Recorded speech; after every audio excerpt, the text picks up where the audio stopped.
everybody, and welcome to another episode of Metaphysical Happy Hour. I am your host, Cassie Clayton, and... Hi, I'm Elba, psychic medium and life coach. Awesome. So tonight we have kind of a really special guest with us tonight. It's very exciting. But first, Elba, how are you doing? Good. How are you? Doing good. It's definitely been a week. We definitely have some people coming on and joining us. So if you're here, leave us a comment, give us a wave. Let us know you're here and where you're from. So as mentioned, we do have Animal Communicator Danielle MacKinnon joining us. She is an intuitive with more than 20 years of experience. She is the Amazon #1 best-selling author of Soul Contracts, Find Harmony and Unlock Your Brilliance and Animal Lessons, Discovering Your Spiritual Connection with Animals. Through her Danielle MacKinnon School, Danielle has taught her soul level method of animal communication and intuition to students from more than 60 countries. Her newest book, The Incredible Animal Afterlife, What Your Pet Wants to Know, is now available. Which, by the way, I've seen that book out and about. It's an amazing one. And without any further ado, let us bring on Danielle. Danielle, we are so excited to have you tonight. Thank you for having me tonight in the middle of the night. What are you guys doing? Why are you doing things at this hour? This is crazy. We're all in different area codes. Yes. Yeah, true. This is definitely my middle of my night. Thank you for having me, guys. I see that. So I'm fascinated by this system that you're using, and Sherry says hello from California. Hello, Sherry. Whoever Sherry is. Yeah. We have lots of people in the house with us tonight, joining us. So, but Danielle, let's go ahead and kind of start with you. So, tell us a little bit about animal communication, and is that a skill that anyone can learn? I'm totally and mostly listening. I'm still seeing all of these hello from California where it's a wonderful 5 p.m. Yeah, that's the time I want it to be. So just kind of a quick interlude here. It's like, so Danielle and I do know each other. One of the things that I kind of love love about you is you're kind of like when it comes to technology. I have no idea what's going to come out of your mouth.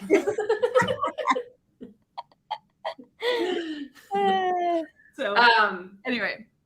So animal communication. Yes. An animal communicator is somebody who can connect psychically with animals and receive the information back from the animals that the animals are sending to all of us. So we all have this ability, and we just tend to shut it off by the time we're about 5, most of us. I never really shut mine off. I definitely tried because it wasn't normal. But I got back into it. I rediscovered it about 23 years ago, and I've been teaching animal communication pretty much ever since.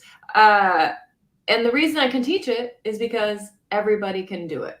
So I'm really just showing people what they already know, except they didn't know they knew. Yeah. Are you reading comments? I'm seeing everyone. I'm not good. It's like, this is when I'm teaching my classes, I always have to tell my students, do not chat. Do not chat to me. I can't handle it. Maybe I'll do it like this. You can actually turn the comments off. No, it's fun. No. Okay, I'll go. You talk now. I'll just not pay attention. You remind me of a person that's always, they say squirrel, and you're like looking at. Oh yeah, that's me. Especially with new technology. When I know my technology well, I'm all good. But actually, just with chat, I'm just not good with any chats. But look in Germany, it's 2 a.m. for Miney. Wow, good job. You guys are bringing in people from Germany. Nice. And Scotland. Absolutely. That's really cool. So, so tell us a little bit about, so I know you have like your school for animal communication. You know, if somebody is like wanting to get involved with animal communication, tell us a little bit how that works. If they want to get involved, if they want to learn how to do it, I mean, I have many different ways of classes, and I have a membership where people, all the animal lover people. So what you guys may not know about Cassie. Now, I've never met Elba before, but what I know about Cassie is Cassie and I are frequently on Zoom, and Cassie's got like one cat here on her chest and another cat going up the wall on the back wall. And we're like trying to talk about stuff, and she's like, and all the cat, like Cassie, I would definitely call her an animal lover. That animal loverness is kind of all it really takes, because it puts you in a place of, wow, I want to know my cats better, or wow, I want to know my dogs better. When you're in that place, you're more open-minded, and it's a lot easier to learn animal communication. I've actually never taught anybody animal communication who wasn't an animal lover. I don't even know what that would be. So when somebody begins doing animal communication, like I know for myself, I've probably spent, you know, one of the things my mom always told me was I would kind of like, when I talk to my pets, I'm like, it's like I almost kind of like take on their voice of like whatever they're doing, or like, you know, like their opinions or whatnot. And so it, you know, I guess what I'm asking is, could that be part of it as well? Or is that just me being weird? Right. So is the question that you're asking, do they talk in those voices that you're making up in your head? No. That's just me being weird. Yeah. When they talk, their voices really often sound like like when a dog is talking to me in my head and I'm hearing their voice, it really just sounds like my voice talking. So that's one of the challenges is they don't, you know, one doesn't have a pipsqueaky voice, and when a chipmunk doesn't sound like what you would think a chipmunk would sound like. But that's one of the things, is learning how to know when it's your own voice versus the animal's voice. That was a hilarious question. I have a question. Yeah. It's funny that you bring this up, because all of a sudden, like a trainer, right? Are they intuitively connecting to the pet, right? When they train the pet. So some are, absolutely. Some are very connected. They don't realize they're connected, and they are using they're using the connection unknowingly to do the training. Some do use the connection knowingly, and then some don't use the connection at all, and they just stick with like force. And I have found that works the least well, because the animals are all about teaching us about unconditional love and teaching us about how to work with flow versus making everything happen, controlling everything. One time I did a reading for this guy, and he was really into doing these what are these things where you run with your dog and you go over obstacles, and you like run through all the, like, I don't know what it is, like, Yeah, they're like running activity dog thing, right? Whatever that thing is called. And he was really into doing that, and he wanted them to go far with it. And the dog keeps saying to me, but we need to be a team. But we need to be a team. And the guy's like, what do you mean? We are a team. You need to do everything I say. And the guy was trying to like control the thing and make it happen, and really missed the point of what that dog in the relationship was trying to share, which is, when we connect and we go through this obstacle whole thing, we will do so much better, because then we're in tune. It's like when the birds are all flying together, you know, they're in tune with each other. But this guy was trying to like hold all the birds up with a string and make them go where he wanted them to go. And that does not work. It does not, it never achieves what we think it achieves when we try to control everything. Right. I agree with that. That makes sense with any part of our lives, right? For us as humans, as children. Yeah. It's how do we connect. Yeah, that makes a lot of sense. And that's the thing I always feel like the animals are doing for us is we love our animals, so we focus on our love for our animal. Like, aren't you so much more willing to like go for an extra walk during the day because your dog needs it? You know, so we end up doing better for ourselves because our animals are making us do better for ourselves because we know it's better for them. We often don't put ourselves first. We put our animals first. But what our animals need helps us, even when we think it doesn't. Yes.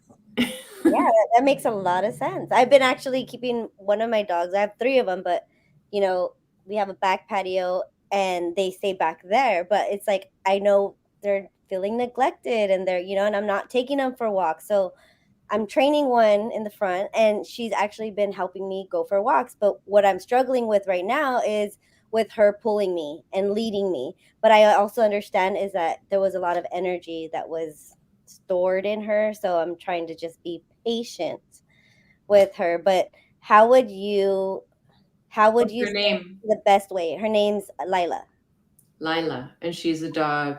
So you're like, I'm trying to just be patient. When I connect with Lila, who has a lot of energy, like that's not a low key mellow dog right there. And there's a lot going on there. What she's showing me is that you don't necessarily have the most low key energy all the time anyway.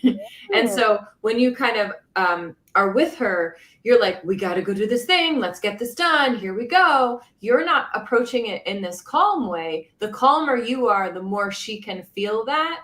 And it will feel better to her and make the two of you be able to go on your walk in a more gentle way. Yeah. But what she's showing me is the checklist thing, like, got to take him for a walk. Here we go. Got to do this. Yeah. They know that. They feel that. And you can't pretend that you're not doing that because they know it. Not yet.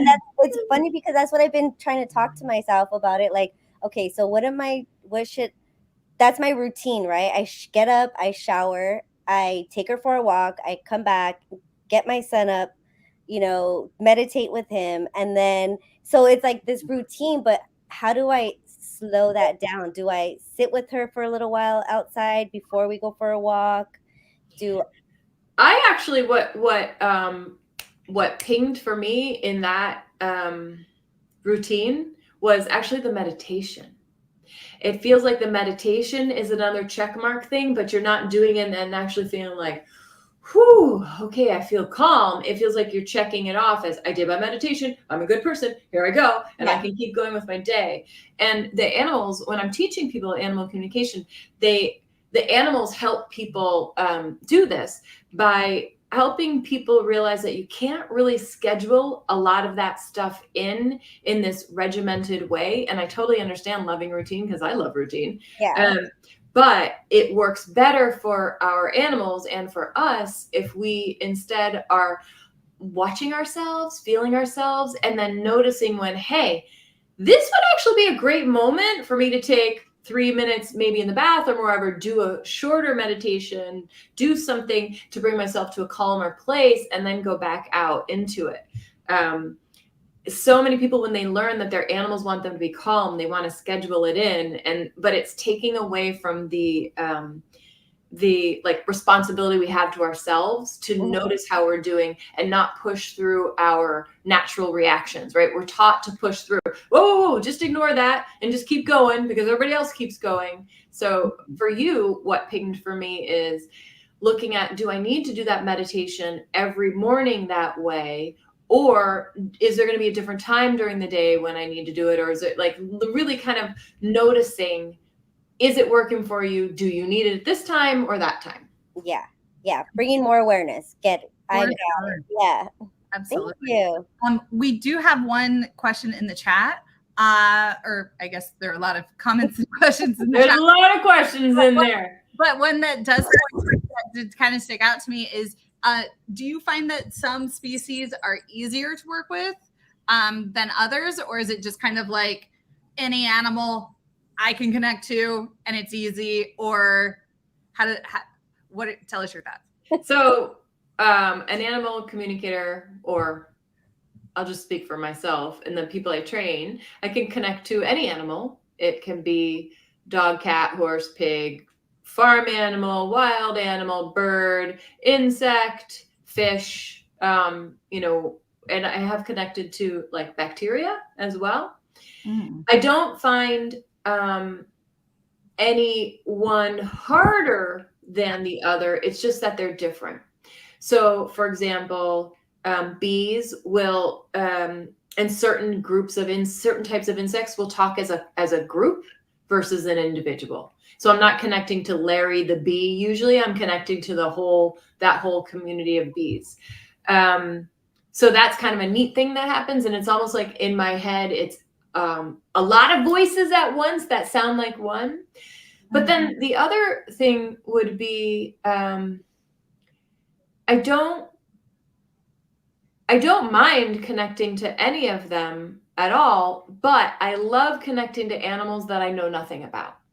So for example, for a long time, I was really great at connecting with horses because I didn't know any of the horse language. You know, they have that thing they wear here, and then there's like a leash. I know it's not a leash, but because I know it's not, I know what it is. I just don't remember right now. But here's my point is, it took away any preconceived notions I had, right? I'm like, the horse and the leash and the thing that goes here but then I would have to rely on the person to be like, oh yeah, that's this, that's that. So now the person that I'm reading their animal for is actively participating, and they're helping me understand versus they're sitting there like, give me the information and I will tell you if it's right.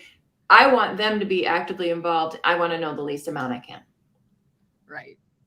I don't know what question I was answering, but that's fine. I love it. So we do have somebody asking, can you give us one beginner exercise to start connecting with our pets? One beginner exercise.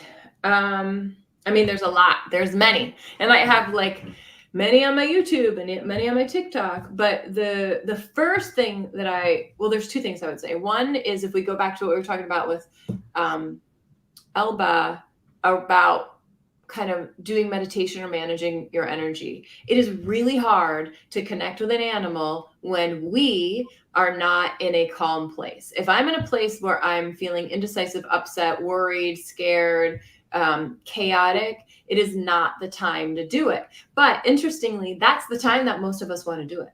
Like, we're feeling not good about something. We're wondering, oh no, is he okay? What's going on? And then we want to connect in this state. It doesn't work. Don't connect in this state. It's not going to work. Nobody can do it. Like, when I just got through with one of my courses where I certified people in animal communication, and this was the 3rd level course where they are having calls that I'm listening to, and my TAs are listening to, and we're giving them feedback so they can learn how to do really great readings. But the thing is, they get so nervous, but they're like, oh, the TA's listening or Danielle's listening. And they're like, I'm just going to keep reading anyway. And they keep going, and it kind of goes off track because they're pushing through. So you have to be in a calm, clear state to start.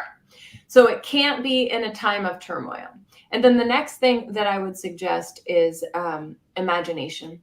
So if I were to say, connect with this dog that I'm thinking of, you'd be like, connect? How do I connect? What? You know, everybody gets all worried. But if I were to say, imagine you're connecting, we don't have limits on our imagination. We have limits on what we think we can do psychically. We have limits on how information comes in or what we believe. But with imagination, we're just willing to suspend all disbelief. So it removes all of this judgment that we have for ourselves. So if you can imagine having a conversation with your pet, it's actually a really good start, because you're now putting yourself in a receptive place. You're no longer judging yourself, because you can't get imagination wrong. No one doesn't have imagination. So Sherry Scopes wants to know, have you ever gone to shelters to talk to animals and help them understand what's happening? Okay, so this involves a little bit longer of an answer. So in my work with animals, I have found that there are 2 levels that you can connect psychically with an animal at. The first level is the physical level, and this is where an animal will be scared in a shelter. This is where an animal will have a hurt foot. This is where an animal gets hungry and jealous or aggressive. The second level is the soul level, and at the soul level, the animal knows exactly what's going on. They know the big picture. They know why they're here. They know why you're here. They know what everybody's working on, and they know what's happening. They know what's coming down the road. So at the physical level, somebody who goes to a shelter is most likely going to be connecting with the animals at the physical level. And I don't want to do that because it's really hard on my heart. It's really hard on my heart. But I have had plenty of my students and my practitioners go and do that because their heart can handle that. They're just built differently from me. It's just people are built for different aspects of this work. And so at the physical level, connecting with shelter animals, they are scared, they are worried, they are insecure. But at the soul level, they know what's going on. At the soul level, they know who they're here to help. They know how long they're going to be there. They know what their purpose is. They know when they're going to die. They know all of that. I tend to, it took me a while when I first started doing this because I was like, well, if I can do this, I should be helping all the animals. I should be going to all the shelters. And then I realized it wasn't good for me. Like I was getting upset. I was getting too hurt, and I needed to, adopt all the animals and crying all the time. And my husband's like, stop. So I realized that the way I needed to help animals was actually through the training of people to teach them how to do animal communication. So it could kind of like spread out into the world, and everybody who can handle that can do that. And the other people can work with animals in a different way to help them. Yeah, that makes sense. That's like watching those commercials, right, with all the shelter animals, and it's like my niece starts to cry, and I'm just, it's so sad, It emotionally detaches you from what your purpose is and what you want to do, because our emotions get the best of us. But here's the thing about those commercials with the shelter animals, where they have the sad music and all of that. They're trying to get people to rescue animals because they feel badly, because they're in despair, because they're hurting. We don't make great decisions when we're in that kind of imbalanced place. That's why I don't like those types of commercials. And I would much rather that it was done in a positive way to inspire people rather than bring us down in order to do it. Plus, those people who are choosing to do things because they're down and they're feeling so badly, it's not going to be a lot of, there's going to be a lot of static. There's going to be a lot of static in that because they're making the choice from a lower vibrational place. So, I agree with that, because I'll change the channel rather than send a donation, because it's like I've seen this commercial so many times. I would rather see that cute little animal jumping around and laughing and saying, hey, this is the number to adopt it, right? Yeah. It's like those commercials, they're preaching to the choir. Yeah. We are already doing all we can. That you need to take a different tactic to get the people who wouldn't feel that way about animals. And there's Cassie and her cat. And she joined the show. And this is Shamrock, everyone. I periodically have pets join me at the pet. And tonight is no exception. So there's one comment that I saw that so Miss Jones says, I definitely wanna and would love to dream about him. And I'm assuming that she is talking about a deceased pet or a pet that has crossed. What would you suggest if somebody is wanting to be able to connect with their pet through dreams? So the first thing that I would suggest is they go to my website and type in Dream Connect method, because I actually have a whole thing written out with pictures and everything about how to do this method very well. But first, I think what I want to describe is that there's a difference between dreaming about an animal and like a regular dream and a visitation. A regular dream is where maybe your cat shows up and the two of you are flying on a magic carpet, and then your cat falls off the magic carpet and you're floating, and then the clouds, like, it's nonsense, right? It's all weird. Or a dream would be your dog is hurt, that your dog that has crossed over is hurt in the dream and you can't get to him and you're trying to get to him. These are dreams. A lot of the time, they're simply your brain's way of working out the fact that you have all these emotions, all this grief around your pet passing. A visitation is different. And a visitation occurs when the animal actually shows up for you and you walk away in the morning going, wow, I feel like we were just together. That was the craziest thing. Maybe it was really short, maybe it was really long, but it feels absolutely incredible. And the word I always put to it is surreal. So what we want to do is encourage our animals to come to us in our dreams. I'm saying dreams because we mean visitation. We want to encourage animals to come to us as a visitation, and but we cannot control it. So we kind of have to just set up. Oh, look, Caroline says the Dream Connect, it works. Yay. Awesome. Oh yeah, you put it up. There you go. So the big long version is on my website, but the quick version would be that you actually are going to ask your pet to show up for you before you go to bed. You're asking for this. Now, the way that you can't ask is you can't be like, oh, Charlie, I miss you so much. Just please come. You can't ask out of desperation. Mm-hmm. And the reason is, I mean, you can, but it's not going to work. So don't.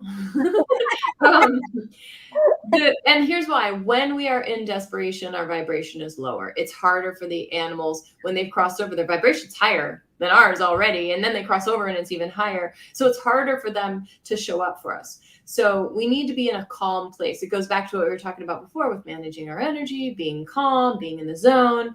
When we're in that place, so if I get in that place before I go to bed and I'm like, okay, Charlie, I would be so excited for you to show up tonight. And I remember Charlie and I'm feeling good about Charlie and I'm calling on Charlie from that place. That's how you start the Dream Connect method. But if you're deeply in grief, if you are at a place where you can't even think of your pet without crying, it's not the time to try the Dream Connect method because, again, your vibration is quite a bit lower and Charlie can't come through, or whoever the animal is can't come through as easily. Now, here's the other thing. They still can come through, and sometimes they still come through even when we have really huge grief. It's really awesome when they do that, but usually they need the grief to kind of level out a little bit, let us adjust to it first, and then they're able to come through. There you go.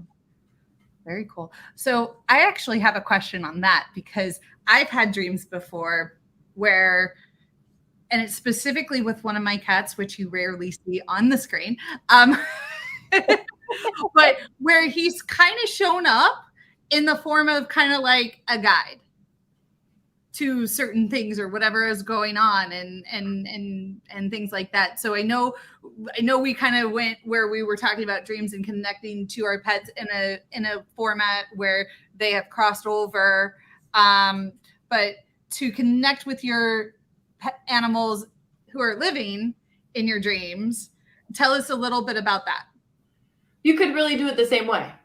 Same way. Yeah. And the bonus is that you don't have to worry about the grief because you're not in the grief. Right. And you can also even ask specific questions, but I would suggest if you're going to ask a question before you go to bed that you leave it very open-ended. Not something like, how long, Larry, the cat, until I get my new job? Right? No. Right. It would be more like, what do you want me to know about my job or a new job? But I would also say you could do that. You can ask specific questions like that a little bit. But our animals don't want to be our fortune tellers, so they'll do it. They'll like give you some information, but really what they want to do is they want to be our guides. They want to be our teachers. So they're going to be more interested in helping you grow and evolve than helping you figure out if John is the right man for you. You know? Or if your boyfriend's cheating or whatever. Right. So Patty wants to know, do you believe other pets can see the spirit of a pet that's passed? Yes, I do believe that. So for us humans, we often have to relearn and open our psychic senses to be able to see spirits. Animals, on the other hand, it doesn't matter if they're alive or not. It's all there. When you see your cat staring off into space, when your dog's barking at nothing, very often it is not nothing. They see spirits of deceased loved ones. They see their animal friends. They're all there, and it actually leads to an animal's grief being very different from a human's grief. What I have found is that an animal that's still here, whose animal friend passed, the animal that's still here is going to grieve the physical presence of that animal that has crossed over, but they don't grieve the relationship, the spiritual relationship and the emotional connection, because they maintain it. Even though that animal's crossed over, those two are still in connection. It is one of the biggest challenges I see that we humans have, because we assume that they're cut off, like we feel cut off, but they're not cut off. And usually if an animal seems very, very, very, very big in grief, you look to their human, and their human is very big in grief and isn't starting to pick up the reins yet and figure out a new way of living together, a new lifestyle with the animals that are still alive. Right. Did that make sense? Yes. Okay. I also had another question. What I was curious about, do they tell you, like, if they were reincarnated, if they came from another, like, are they from, like, kind of like, what's that movie where the dog is the dad, right, that passed away and he comes into the life? Like, do you connect with that as well? So the animals tell me that they do reincarnate, for sure. They reincarnate it as part of our soul family. They're in our soul family just like humans are in our soul family, but they kind of follow a very similar path to what we humans follow in terms of reincarnation, meaning my grandfather isn't very likely to reincarnate back into my life in this lifetime. And it's the same thing. Animals reincarnate when they're needed, when the lesson is needed. And I haven't run into, and I understand that this is controversial, I haven't run into an animal that has told me that they were the same animal, that they'd reincarnated back into a person's this specific lifetime. I have had plenty of people tell me that that's the case, but I haven't had an animal tell me. Yeah, that was interesting. Yeah, because my cat made me feel my grandpa's presence, because I was communicating with my grandpa when I started doing my psychic medium and my spiritual development. And I remember doing a course online, and I had my headphones on, and all of a sudden it just, like, this light went on, right? Like, oh my God, like, we never die. Duh. Like, that was my aha moment. And then at that moment, my cat just jumped on my chest and landed on my chest and just started purring. Oh, so cool. Coming out of my eyes. And I was just like, what the heck is happening? So yeah, it was like this whole, like, crazy experience. And I always felt like this connection with my cat. Like, I know she came into my life for a reason. There's a reason why she's with me. And there's just this very deep connection with her. And when she made me feel that, I was just like, the sky opened up, and, it was like, like, like, going through my experience, it's a crazy experience. But I guess until you experience something like that, right, that that there's a higher power and that there's something out there. Yeah, I believe that our animals are here. They have a very specific purpose to be with us and to help us too. So I love that you were like, the rhino showed up. Yeah. That's awesome. So kind of going down that train of thought, like, what are some of the signs that we can get from our pets on the other side? They can show us. Sorry, I got to adjust my head. I started reading the comments. Sorry. Sorry. I'm back. Okay. So we can be sitting here doing this task, whatever this task is, and then we see our whoever it is run by out of the corner of our eye. They don't usually show up in the front. They show up back here where we're not really paying attention. Then we're like, hey, wait, what did I just see? Oh, but it's always, a lot of the time when the signs come in, they're coming in not where we're paying attention.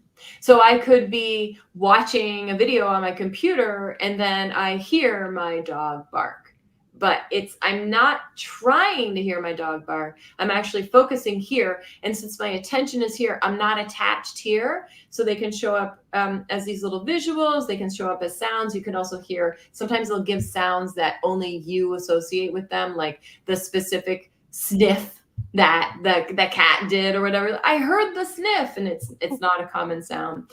They can also make you feel like they're around. Like, so again, I'm using the example of me sitting here at my computer. I tend to spend a lot of time here at my computer. But then for no reason whatsoever, out of nowhere, I feel my, I start thinking of a certain dog, and I feel like they're down by my leg. Like when an animal who has crossover suddenly pops into your head, it is usually because they are here. You've picked it up in some way, and you don't know you've picked it up in some way. Right. And I think a lot of people just think that they can't get over their pet, but a lot of the time what that is their pet is actually coming by, visiting, letting them know they're around, and they're taking it as, I still feel them. Yes, you do, because they're coming by to say hi and they love you. For sure. So Patty asks, is there any significance to losing one's soul pet on your birthday? So Patty, I'm sorry. That sucks. That sucks. I'm really sorry. That's not easy. It would really depend on the specific situation and what you're supposed to learn from that. And this is, I think, one of the hardest things about the work that I do. Animals have told me again and again that they plan their passing, and they plan it in a way, and I know that what I'm going to say is going to suck, and I'm sorry. They plan it in a way where they believe that something out of the way that they crossed over gives you something you can use to evolve your soul. And that can be really lovely and wonderful, but usually the people who are asking that are because there's a challenge around it, like dying on your birthday. That's really, really hard. I don't know, every instance is very different, but they're always planning out what can Danielle get? What can she gain? What can she receive at a very deep soul level from me passing in this way? One of my dogs passed, and the way he passed was pretty traumatic, except that it helped me learn to trust my abilities with animals better than anything else I could have experienced helped me learn. I had to make the call on whether or not CPR should be performed, whether he wanted to live, like all these things. And I had to do them psychically. And it turned out it worked, and he did pass. We were there for his last breath. But it was a very, very challenging experience. Looking back on it now, I'm able to go, oh, okay, he did that so I could believe in myself better. So I would wonder, Patty, if there is something that you can think of that some way this helped you. Like, would you have tried to not think about his passing, but now that it's on your birthday, it makes his passing also a celebratory moment? Like, what can you receive from this experience that's happening? Going down that road is going to help you figure out, because there is significance. Mm-hmm. I just don't know what it is. Right. Absolutely. Can I answer this question? Yes. The Daniel Page question? Yes. Is that the one you were just going to go for? Yep. It's like we're psychic. I might be psychic. Yes.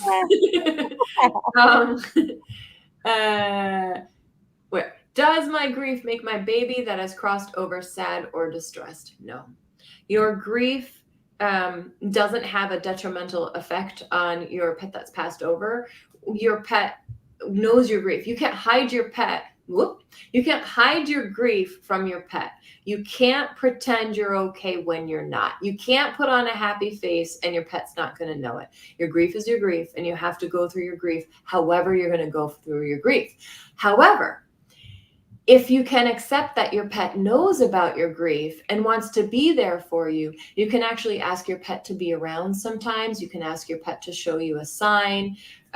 You can also ask for a little break from your pet, like, hey, you know what, I'm really in it right now, so give me a couple days here. I'm going to be with my grief. And then, hey, in a couple days, will you give me a sign? Like, your pet wants to work with you and help you. Your pet also knows that you can feel your pet's energy when they come around. So use that to your advantage in your grief. There is no way to shorten your grief or to get rid of your grief. When we go through grief over our pets passing, I feel like it's compounded because our pets are, so many people don't understand. Like, we're all here because we understand, right? We're animal lovers, we get it. But how many people are like, you're so upset about your dog or your cat or whatever? So it almost makes our grief worse because now we feel like we kind of have to hide it. The more you can be around people who understand where you're coming from, who aren't making you feel badly about it, and the more you can talk with your pet through your grief, involve your pet and don't involve your pet, like let it be whatever it needs to be, the more you're going to be able to come to that place in your grief where the grief still exists, but it's not running the show anymore. And that's really all you're looking for, is that place. Like, I still have grief for my pets that have passed, and sure enough, I can think about them. One of them helps in a class that I teach all the time. And he'll show up for all my students. And of course, I'll start crying, right? Oh, he's here. And, but I love that he's doing that. I still have grief, but I understand my grief now rather than it being a wave that washes over me. But that pet passed in 2014. So I think the idea that I have to get rid of this grief is not a fair idea to have, or that your grief is hurting your pet is also not accurate. Your pet knows about your grief and wants to work with you through your grief. There you go. Mm-hmm. Absolutely. So I kind of wanted to go a little bit into, we do have one more question. I'm so sorry. Yes. So from Julie Waysayer, she's like, I've heard a few times, do our cats help us in absorbing our negative energy that we may give off? If so, how do they release it once it's absorbed? So it's an interesting question. All right. So to answer that question, this is what I'll say. And this is in, I think, every single one of my books. So I believe that our animals are here to help us grow and evolve. And they perform certain actions in our lives so that we can notice that and then grow and evolve through that. So, for example, a dog who is aggressively barking at everybody is doing this in a way that is setting off his human. There's something for this human to learn through this behavior about themselves. Animals will, they will do this in many ways, but the three main ways are they may mirror our actions. Like, somebody brings a dog to me because the dog's really lazy, and then I talk to the dog, and the dog's like, look at them. Look how lazy they are. They're not doing it. When they start doing stuff, I'll start doing stuff. So there's that's mirroring. There's modeling. Somebody brings their dog to me who is really lazy, and I talk to the dog, and they're like, I'm being lazy because I'm learning, I'm taking good care of myself. My human is high strung, and so I'm trying to show them, hey, this is how you can be, and you'll feel really happy. And then they also do this through inspiring positive emotions. So when you have a dog cat, horse, whoever it is, where you are like, I've never loved any animal as much as this animal in my entire life. Like, this is the most amazing. This is better than humans. This is amazing. They're doing this to help you learn unconditional love. So in Julie Weaver's question, do cats help us in absorbing our negative energy? I don't believe that they absorb our negative energy across the board. What I see that can happen is somebody has a lot of negativity. The animal starts holding a lot of negativity because they're mirroring, because they're showing, hey, this is what's going on. I want you to look. You see it in me. Now I want you to see it in you. So they're actually kind of trying to say, this is what's up. Like I was saying before, you know how we will tend to do things for our animals, but not for ourselves. When an animal's mirroring something that we don't like, we're going to help the animal, and that's going to give us what we need in order to help ourselves. So I don't believe that our animals absorb, and I know that lots of people do. It doesn't mean that sometimes an animal will specifically hold a certain energy that the person needs to look at, understand, and then clear. But usually it's happening that way because they need to do it within themselves. And I know a lot of people think, well, I had a liver stone, gallstone, I don't know, what's the kidney stone. I had some stone. I had a stone. I had a stone, and then my cat got a stone. Did they absorb my negative energy? They're really mirroring what's going on. So we have to take care of ourselves better in order to have our animals be in our lives. There you go. So I want to move to this question here. Because this is somebody who started the animal communications lesson. Any advice on how to trust what I am receiving? I believe my 2 heart pets are actually helping to guide me and visit me. Do you have any guides that can help you? So the first part of the question, any advice in how to trust what I am receiving? So first of all, if you're trying to learn animal communication, do not do it in any kind of life or death situation. Do not take on topics like that. You need to do it in areas where you are not attached. So if you are not attached, meaning you're just asking light, easy, breezy questions, you're in a good space emotionally, to trust what you're receiving, the thing that I always advise my students is just do it. Just trust it. Like, so often we want to figure out, okay, I've got these 3 intuitive data points. Are they right? Are they wrong? Is it me? What does it mean? We want to figure it all out in here and then say and present the amazing answer. It doesn't work like that. When I am doing intuitive work, I am in a space where I have no idea if what I'm saying is right. I don't know what it means. I'm not in that relationship with that human and that animal. I don't know. I just have to be like, here it is. I'm sharing it. So, and I think that people think that I have this like supreme confidence in my psychic abilities, like I know what I'm doing. I don't. Every time I'm doing it, it doesn't matter in the smallest or the most visible instance, I'm sharing the information, and in my head I'm like, oh my God, what's happened? Is this even, what am I making this stuff up? But I'm sharing it anyway because I am used to that feeling and I don't let it stop me. So that human thing that we have where we need to figure out, is it right, is it wrong, blah, blah, blah, in here first, and then share it, you have to let go of, and you have to take the risk and share it no matter what. You are never going to know if it is right if you don't share it. That's absolutely true. So since that question did kind of revolve a little bit from someone who's taking courses and things like that, and I know you have a wonderful business, and so, you know, what inspired you?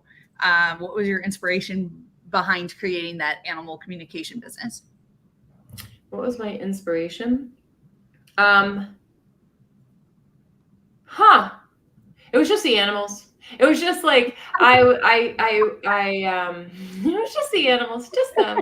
I was doing readings and that was going well, but I had started teaching, and it was like this much readings and this much teaching, but I couldn't keep up with the demand for the readings. I don't know how many, I had thousands of people on my wait list, and I'm a people pleaser, and it did not feel good that there was no way humanly I could do in a week more than what grew in a week, right? That was just a dumb situation. And at the same time, the animals are pushing me toward helping more people learn how to do it for themselves so that they weren't dependent on me. I didn't want people like, I have to see Danielle. I have to have a reading with Danielle. I didn't want people to do that because I believe anybody can do this. So the animals kept directing me back toward creating this idea of soul level animal communication, which is what we talked about before, where we've got the physical level and then we've got the soul level, and this is where the lessons are happening. And as that grew, the classes started growing and the students started growing because people want more than companionship from their animals. They want to know about that soul level connection. Yeah. So I think I answered your question. Yeah. You did. Okay. Good. So we are kind of at that place where we are starting to come towards the end of the show. We have maybe a few more minutes here. But so I wanted to bring in Julie's comment that she made here. So she's saying she needs to attend all courses. And so, and I know that you have an amazing workshop that's coming up, or an amazing webinar that's coming up. And so tell us a little bit about that. So yeah, I have a free webinar coming up, actually. I think that's probably what you're talking about. And this is a free webinar in psychic development. So it's actually working with your guides instead of animals. And it's called, Are You Psychic? So it's basically like, I found that the people who took my classes already were kind of like, I think I might be psychic. I really love animals. I want to do this. But there was a whole contingent of people who are like, I really love animals. I want to do this, but I don't think I have a psychic bone in my body. So next week, I have a free webinar coming up where I'm going to actually take people through the process to figure out what is happening with their innate psychic abilities. Are they working at all? For most people, they are working. They just have absolutely no idea how they're working. Like they just think they're super smart. And they're not super smart. They're psychic, but they think they're smart. So that's a free webinar coming up next week. You can go to my website and sign up for it. Yes. And she says, I'm not being cool. And so, and while you were discussing and speaking about your workshop that's coming up, or your webinar that's coming up, I did drop the link for that webinar into the chat. Yay. So anyone who is listening tonight can go ahead and just jump on that. As Danielle said, it's free. So, so any last thoughts that you have or would like to say to Patricia Hernandez? Hi. Sorry. She's one of my practitioners. So yay, so nice to see you, Patricia. Hello. Sorry, I don't know. What'd you say, Cassie? You talked too long and I looked at the comments. Sorry. I think you said final words. My final words would be, I believe that our animals are teaching us unconditional love. And one of the reasons we miss them so much when they pass is because they are our way of touching unconditional love in every day. So the animals that you have in your life now, remember that that's the vibration they're holding for you, and enjoy it. Absolutely. And just very quickly tell us, if someone wants to connect with you, what's the best way to get in touch with you? My website, DanielleMacKinnon.com. Or YouTube or Facebook or Instagram or TikTok or all those. I'm adding your link tree to the comments as well. So wouldn't pick so nice. And now I get to go to bed. Although you guys got me jazzed up, I'm not going to go to bed. You raised their I vibe. can't do stuff at night. Sorry. Oh, wait, really quick. Are the courses online via Zoom? So they are via Zoom, but there's also instant access versions, and all the live ones are recorded. So if you can't be there at the time, then you just watch the recording. Right. And you have an online community as well. Yeah, I do. That's where all the animal loving peeps are playing and chatting, and we do live webinars in there. We do some in the middle of the day, some in the evening, so that there's people from all over the world in there. So we gotta move those times around so everybody can make it. Gotcha. That's amazing. That's great. I think that's our new technology, right? Is using via Zoom and learning how to connect with people from all around the world, that we're not limited, right? We're limitless. Ooh, fancy. Yeah. I do feel like the internet just, like, especially in the last couple of years, just like blew up everybody's world. Yeah. Which is kind of like, it's great. Yeah. It is. It's great. It is. Like, I would have never met Cassie if it wasn't for Zoom and taking classes and all of this. You know? And I wouldn't have met you, Danielle, without the internet. So No, you wouldn't have. So just really quick, Elba, tell everybody how they can get in touch with you. You can find me on Facebook under Elba Gardon, and also Instagram. I believe you can click on there to my Instagram, Medium Elba. And yeah, that's how you can connect with me. Awesome. And my name is, again, Cassie, and my company is Stargazers Unite, stargazersunite.com, helping spiritual business owners with your websites, logos, graphic designs, all the things. So, Danielle, I want to thank you so much for coming and joining us tonight and just being our guest. And this has been so awesome. So thank you so much.